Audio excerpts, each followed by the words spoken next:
this is all driftwood that I'll make into signs. And then there's different pieces here. So some I'll leave into like bigger signs, and then some I'll cut down into smaller signs. You know, on this one I was thinking of putting like a farm, sweet farm, or, you know, make a kitchen sign or homemade, or, you know, that's a pretty popular sign right now. So usually I will prep wood here. My rough countertop, I'll sketch a design on, or trace a design on the piece of wood.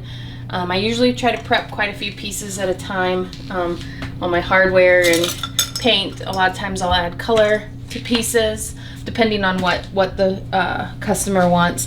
And then I'll take the wood here and I sit down, and my burner is on this side. I'm left-handed, so this is the way I have it set up. This is a basswood piece. It's a soft wood, so I'm able to get a lot of detail in it. It's all prepped and ready, so then I'll sit down and start burning it. This piece here will take me a couple of hours to do. I have some beard combs prepped and ready. That's my piece of sandpaper. These are peach wood. And then I'll seal these with coconut oil, and I'll kind of shine them up, make them look nice. This is a fast burn too. I can get pretty detailed with it. So this chart area right here, this is how the rest of it is going to look? Yes. And I'll probably, once I kind of go through the whole piece with this thickness of line, if I'm not happy with it, or if I think it needs to be a little bolder, I'll go back through and add more touches to it. So this piece is a piece that I'll have in a craft show. It's not personalized. Since this is a thicker piece of wood, I have a stack of used pieces of wood that have been that were not successes, that have become scrap wood, and I use it as a brace to prop my arm up so I can have a steady hand. And now you can see I've got it on a higher heat. You can see the smoke coming up. It's a harder wood, so that heat, and so since I'm burning it on a higher heat, I will have to clean my tip a little bit more often. And now this root wood is a little rougher, so my lines, I'll try to go through and get at least get a clean edge, but it's not near as clean of a burn as the basswood is.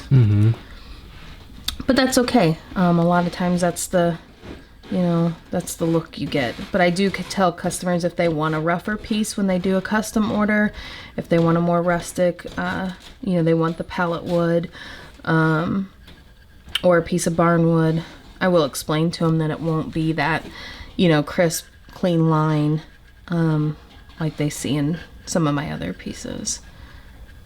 And so this is a piece of wood that I found at Michael's craft store, and it's already finished, and it's in their unfinished wood section, and I thought, I could burn a quick little thing on it, and it would make a good craft show piece.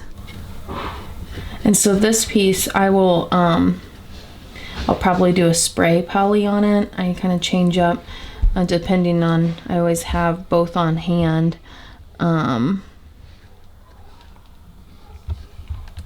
Depending on the piece of wood, whether I spray it or paint it with a finish. But I like a water-based polyurethane is what I use to seal. And a lot of times I like a gloss, so that kind of brings out the grain of wood a little bit and gives the burn itself a little bit of shine.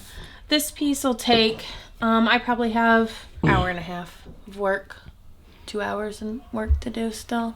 So I don't necessarily work on a piece for 3 weeks itself. So from the placing of the order, for me to send the invoice, then my design, then the burn, in the ceiling, and then either the shipping or the pickup. The cost of the wood for me goes into the equation. You know, my cost of materials, and then usually the detail of the burn. Right. Usually plays as a big part of it. I charged $40 for that piece, and then pieces of basswood like that, because of weight, usually cost about $6 or $7 to ship. You take these to most of the craft shows you do? Yeah, these are magnets. You can kind of see the shine, the finish from the poly on it. And it makes the burn shine up a little bit. And these are both pear. Now these things usually have like a sweet fruity smell to them? Oh, now all you can smell is the poly. But when you burn, you can, they smell a little fruity. Gotcha. Nothing crazy or overpowering, but yeah, a little bit.